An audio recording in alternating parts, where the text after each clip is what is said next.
Nakarating na sa top rank promotion ang hindi matatawarang performance ng ating kababayang si Cuadro Alas na sa kabila na nagkaroon ng konting problema sa naging weigh-in ay nagpaabot pa rin ng pagbati ang pamunuan ng top rank sa matagumpay na fight event noong linggo ng Treasure Boxing Promotion. Partikular na pinuri ang naging main event na kung saan ay malahalimaw na performance ang pinakita nitong si Casimero.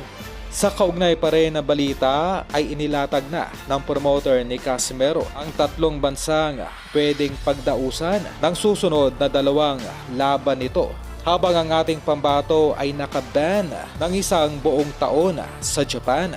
At ito nga po ay sa bansang Thailand, Mexico at Amerika.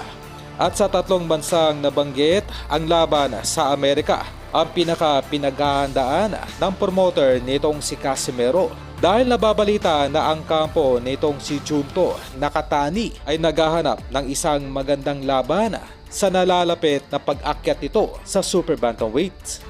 At hindi gaya ng kababayan nitong si Inoue ay sa Amerika po lumalaban itong si Nakatani.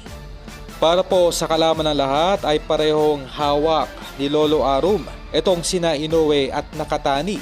Kaya kung magkakamali ang kampo ni Nakatani na may kasa ang laban nito kontra Casimero sa Amerika, ay malaki ang tsansa na matalo ito ni Alas at maunahan pa si Inoue na makuha ang spotlight sa American boxing.